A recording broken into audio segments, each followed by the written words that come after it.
Elle est née aveugle et a vécu pendant 6 ans dans une obscurité totale. Son père, un biker, a tout dépensé, mais les médecins se sont révélés impuissants. Puis, dans un parc ordinaire, un garçon sans abri est apparu, et en quelques secondes, il a accompli ce que personne d'autre n'avait réussi. Ce qui s'est produit juste après a changé des destins à jamais. Abonnez-vous à la chaîne et écrivez dans les commentaires de quelle ville ou de quel pays vous regardez cette vidéo. Pendant 6 années, Lily Harper vécut dans une obscurité si complète que le matin et le soir ne se distinguaient, pour elle, que par la température de l'air et les sons venus de l'extérieur. Le jour n'était pas une clarté, mais un bruissement plus dense, une activité plus pressée derrière les murs, des pas qui passaient d'un plus souvent devant la maison. La nuit, elle la reconnaissait au refroidissement lent du plancher, au silence plus épais, aux voitures plus rares dont le grondement s'étirait au loin. Le monde n'était pas une image, mais une succession de contacts, de vibrations et de souffles, un ensemble de signes qu'elle avait appris à lire avec une précision presque adulte. Elle connaissait la maison comme d'autres connaissent une carte sans jamais ouvrir un plan. Du seuil de sa chambre à la cuisine, elle comptait exactement 14 pas si elle marchait droit, 15 si elle évitait la table. Elle savait où le bord du canapé se terminait et à quelle hauteur la poignée de la porte venait rencontrer sa paume. Elle avançait toujours la main devant elle, non par crainte, mais par habitude, comme on tend une antenne vers le monde. Les murs répondaient par leur rugosité, la vitre par son froid lisse, le sol par un léger frémissement quand un camion passait dans la rue.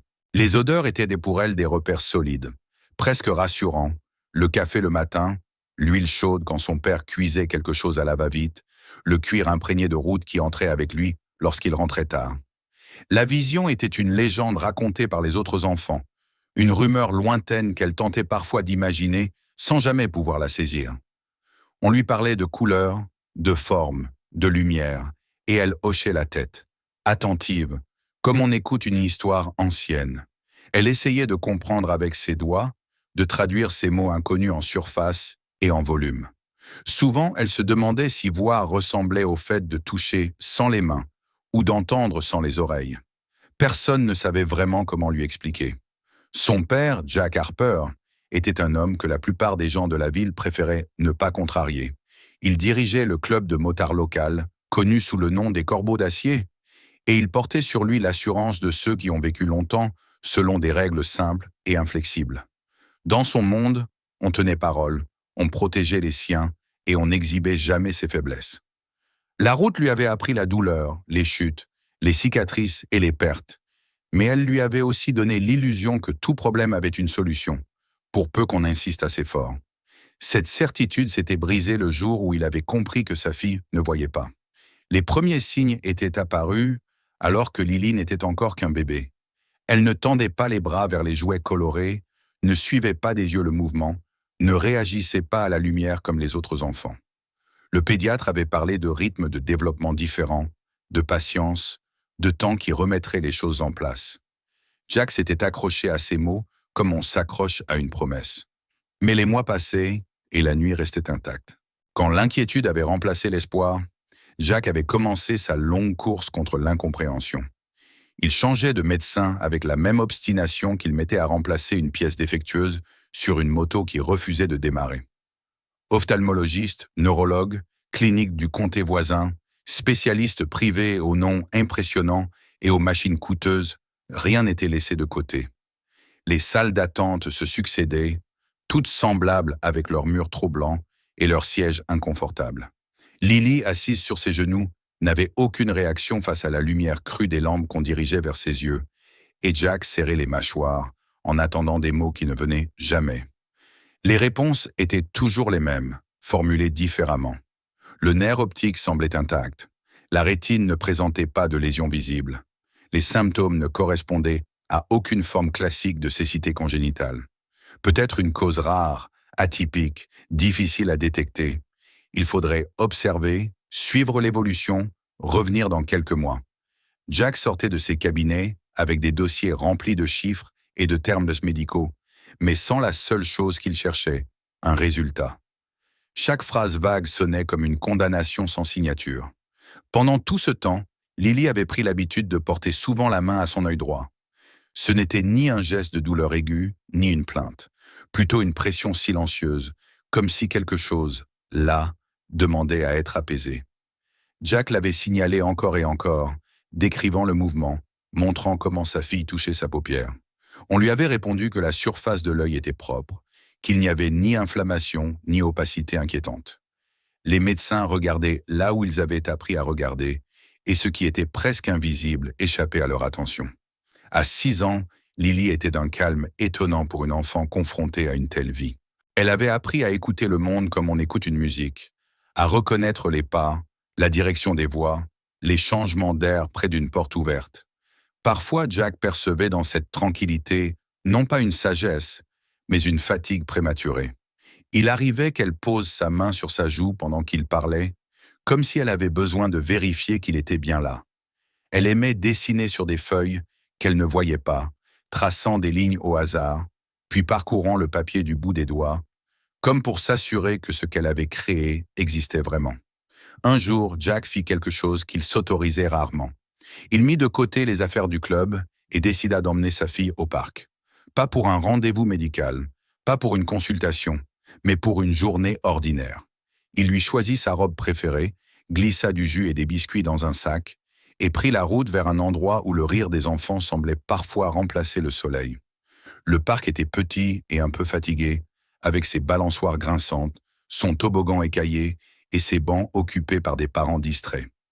Jack marchait près de Lily, prêt à la rattraper au moindre faux pas. Il voulait, ne serait-ce que quelques heures, oublier les hôpitaux, les factures et les mots creux.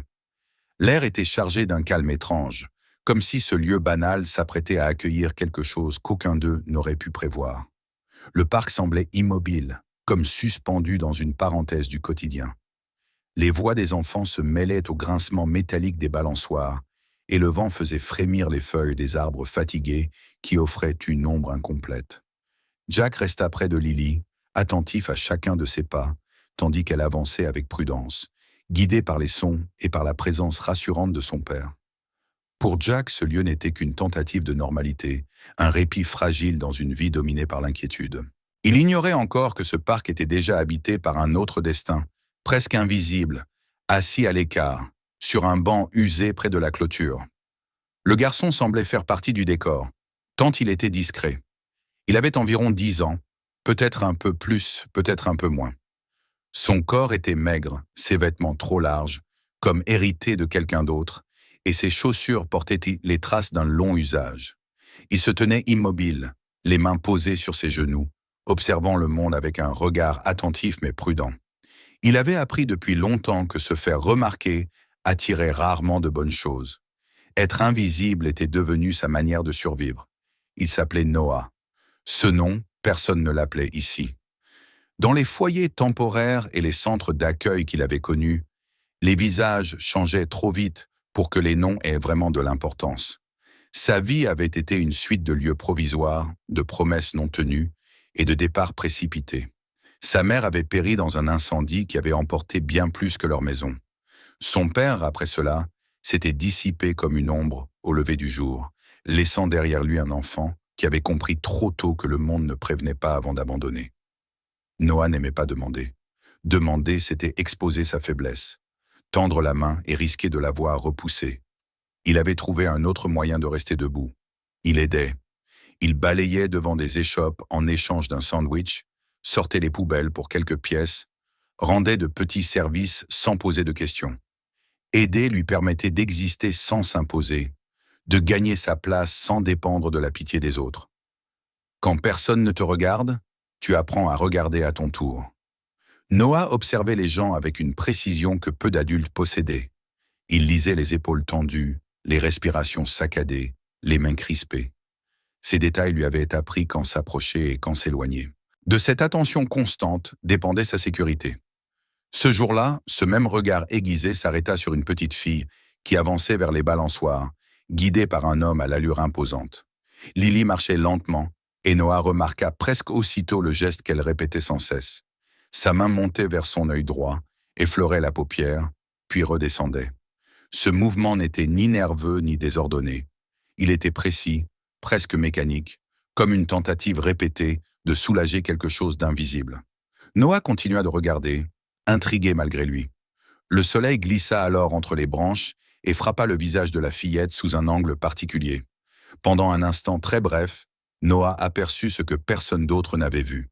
Sur la surface de l'œil, il distingua une pellicule extrêmement fine, presque transparente, semblable à un fil de soie ou à une toile d'araignée. Elle était si légère qu'on pouvait la confondre avec un simple reflet. Pourtant, Noah savait que ce n'en était pas un. Ce n'était pas la première fois qu'il voyait quelque chose de semblable. Un souvenir lui revint, celui d'un vieil homme qui se plaignait depuis des mois d'une gêne sous la paupière, jusqu'à ce qu'une personne patiente et attentive retire délicatement une minuscule particule oubliée. Ce jour-là, Noah avait compris que certains problèmes n'étaient pas profonds, mais simplement ignorés. Il tourna les yeux vers l'homme qui accompagnait la fillette. La carrure, la posture, la veste de cuir parlaient d'elle-même. Cet homme était un protecteur, peut-être dangereux, sûrement méfiant.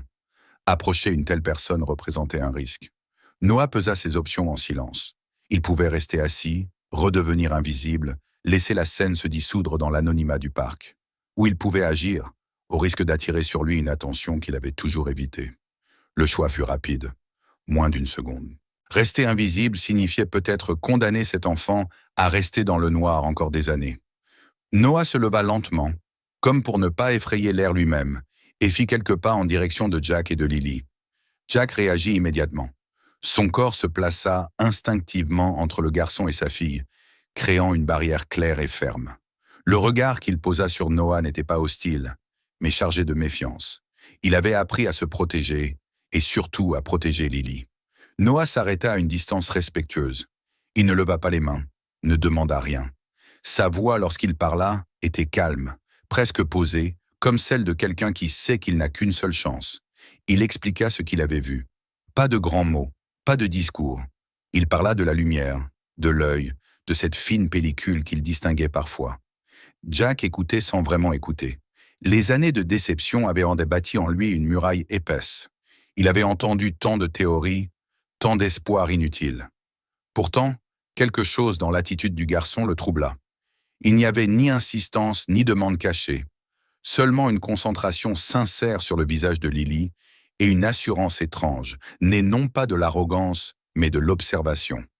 Jack hésita. 6 ans de diagnostic flou, 6 ans à entendre que les miracles n'existaient pas, mais aussi 6 ans à voir sa fille toucher toujours le même œil, comme un appel muet. Le désespoir, parfois, se transforme en courage.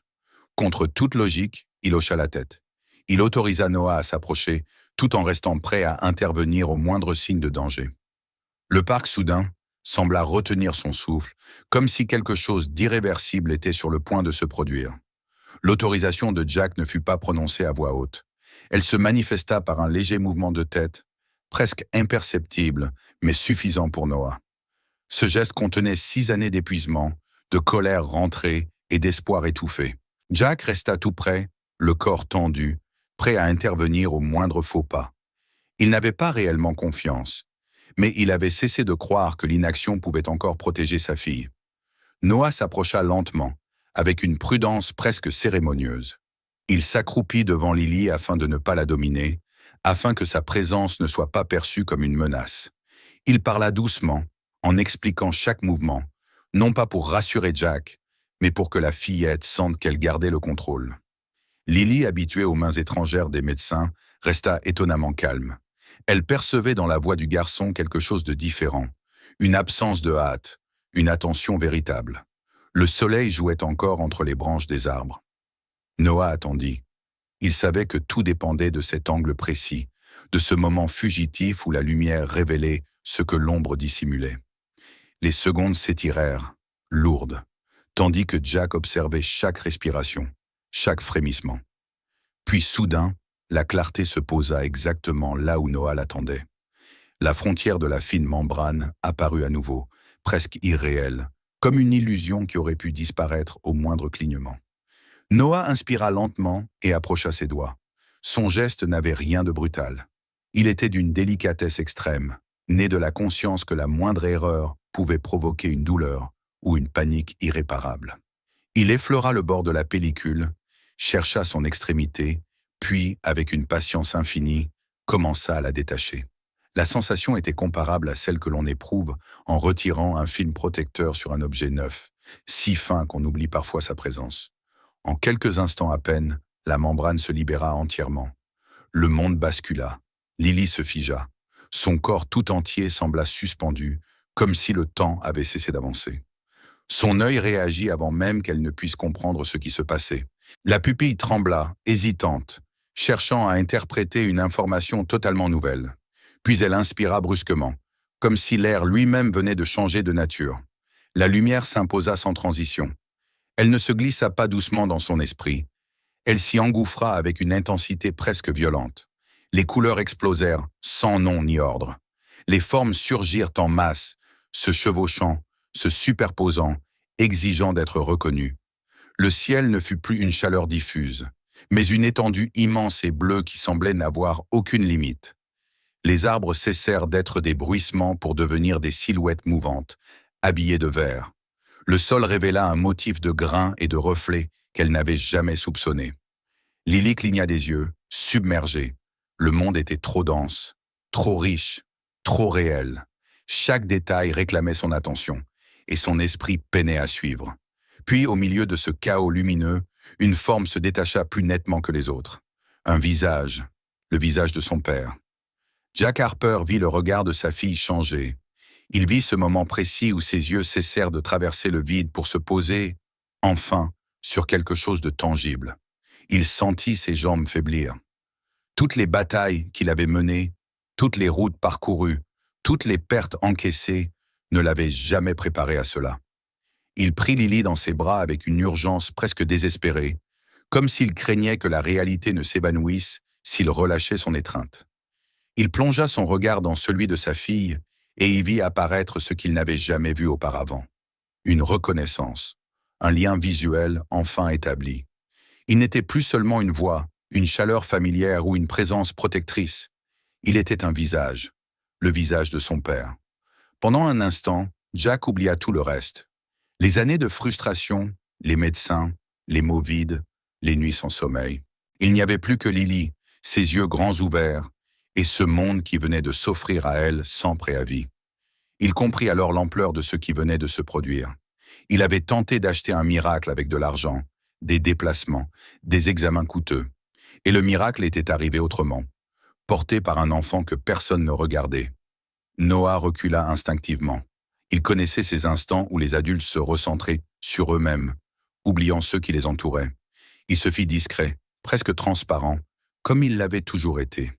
Une crainte sourde l'envahit, celle d'avoir accompli quelque chose d'important, puis d'être à nouveau relégué à l'ombre, remercié à la hâte avant d'être renvoyé à sa solitude. Mais Jack ne l'oublia pas. Il essuya son visage d'un geste brusque, comme pour se rappeler qu'il était encore debout. Puis il se tourna vers Noah. Son regard avait changé. Il n'y avait plus de méfiance, plus de distance, seulement une reconnaissance profonde, presque solennelle. Jack ne prononça pas de longs discours. Il n'était pas homme à se perdre en paroles inutiles. Il fit un geste simple, mais lourd de sens. Il ôta lentement son gilet de cuir, celui qui portait les marques du club, de la route et des années passées à défendre les siens. Ce vêtement n'était pas qu'un morceau de cuir. Il symbolisait l'appartenance, la protection, le respect. Jack le posa sur les épaules de Noah. Le gilet était beaucoup trop grand pour le garçon. Il glissait presque jusqu'à ses genoux et les insignes semblaient étrangers sur son corps frêle. Pourtant, son poids n'était pas écrasant. Il était rassurant. Pour la première fois depuis longtemps, Noah ressentit quelque chose de nouveau, une forme de sécurité. À cet instant précis, sans qu'aucun mot ne soit échangé, la rue cessa d'exister pour lui. Le parc, avec ses balançoires grinçantes et ses arbres fatigués, venait d'être le théâtre d'un basculement silencieux. Et tandis que Lily, encore étourdie par la lumière, serrait son père sans comprendre pleinement ce qui venait de se passer, une autre histoire commençait à naître, discrètement, dans l'ombre du miracle. Jack ne proposa pas d'aller à l'hôpital. Il ne parla pas non plus de police, de démarche ou de formulaire. Tandis que Lily restait serrée contre lui, encore étourdi par l'assaut du monde visible, il comprit instinctivement que ce garçon, désormais drapé dans son gilet de cuir, ne pouvait pas simplement être remercié puis abandonné à son sort. Un enfant sans papier sans adulte référent, restait vulnérable, même après un miracle, et Jack savait où il pouvait assumer une responsabilité réelle. Il choisit l'endroit où il avait de l'autorité, des obligations et une parole qui comptait. Il choisit le club. Le trajet se fit dans un silence étrange. Lily, assise à l'arrière, touchait tout ce qu'elle voyait, incapable de retenir ses questions, ses souffles émerveillés, ses silences soudains quand la fatigue visuelle la submergeait. Noah, sur le siège avant, restait immobile, comme s'il craignait que le moindre mouvement rompe l'équilibre fragile de la situation. Il portait encore le gilet trop grand, et le cuir sentait la route, la pluie ancienne et l'essence. Il n'osait pas demander ce que cela signifiait. Il n'osait même pas y croire. Le club des Corbeaux d'Acier n'était pas un lieu accueillant pour un regard extérieur. Les murs portaient les traces du temps, les motos alignées racontaient des kilomètres de vie dure, et les hommes qui s'y trouvaient avaient appris à se fier davantage aux actes qu'aux discours.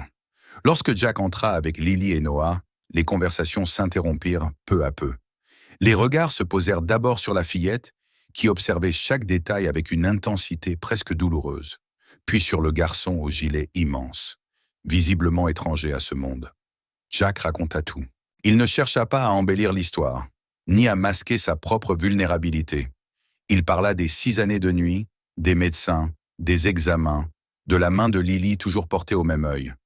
Il parla du parc, de la lumière, de la pellicule presque invisible, et du geste précis de Noah. Sa voix resta calme, mais chaque mot portait un poids que personne ne songea à contester. Lorsqu'il se tut, un silence lourd s'installa. Ce ne fut pas un silence de doute, mais un silence d'évaluation. L'un des membres les plus âgés s'approcha de Noah. Il observa ses chaussures usées, sa posture légèrement repliée, cette façon qu'ont les enfants habitués à l'abandon de toujours se tenir prêts à fuir.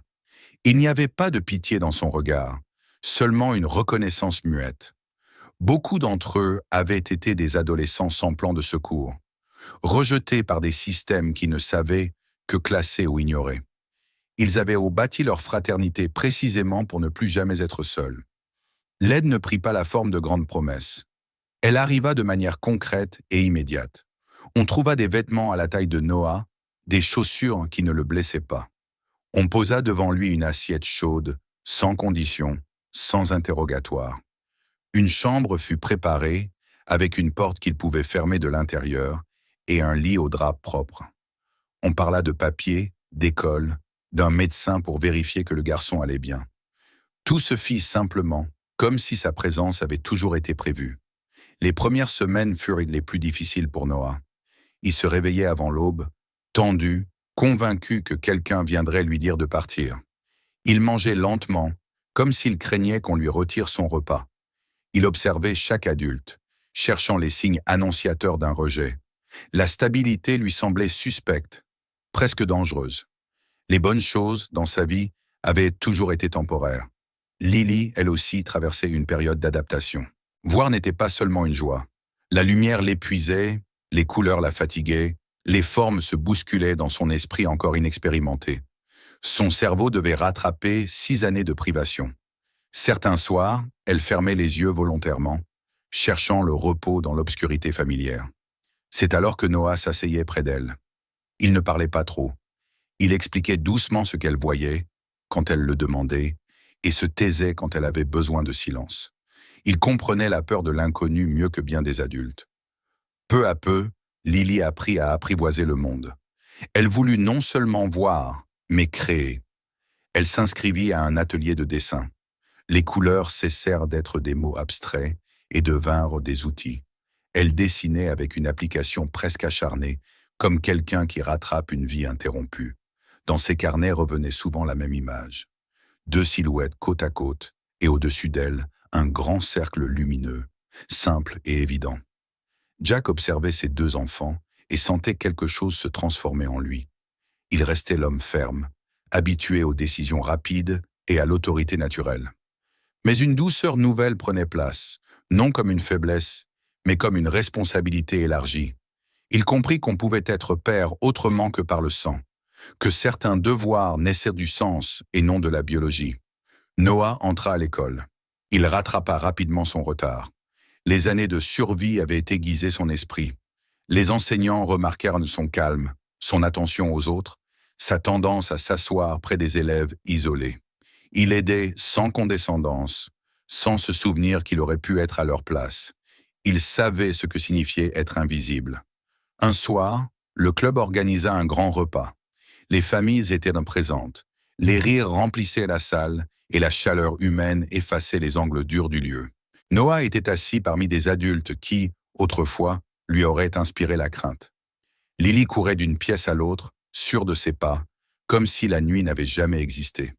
À un moment, sans prévenir, Lily s'arrêta près de Noah et l'enlaça de toutes ses forces. Ce geste n'avait rien d'une habitude.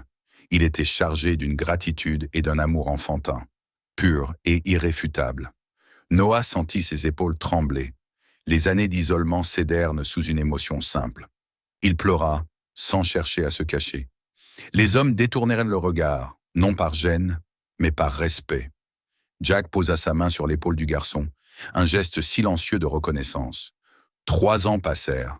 Noah devint un adolescent portant son propre gilet, sans signes ostentatoires, mais marqué par une petite insigne signifiant qu'il appartenait à une famille. Lily photographiait les couchers de soleil, riait en attrapant des rayons de lumière entre les branches. Jack proposa une règle non écrite au club. Aucun enfant réellement seul ne devait rester à la rue s'il pouvait l'aider. Ce ne fut pas un slogan, mais un engagement vécu. D'autres enfants furent aidés, protégés, remis sur pied. La ville discuta, critiqua, douta. Mais les faits parlaient. Les enfants ne disparaissaient plus. Ils retournaient en classe. Ils souriaient. Parfois, tard le soir, Jack voyait Lily assise près de Noah, observant son visage comme pour s'assurer que la lumière était toujours là. Et Noah, désormais visible, ne cherchait plus à disparaître. Jack comprit alors que le garçon n'était pas seulement venu sauver sa fille de l'obscurité. Il les avait tous ramenés à la lumière. Si cette histoire vous a touché, abonnez-vous à la chaîne pour ne manquer aucune nouvelle vidéo. De nombreuses histoires fortes et inattendues vous attendent. Regardez les prochaines vidéos et les autres contenus de la chaîne. Partagez cette vidéo avec ceux qui ont besoin, en ce moment, de ressentir de l'espoir. Et dites-nous en commentaire de quelle ville ou de quel pays vous regardez. Votre présence compte pour nous.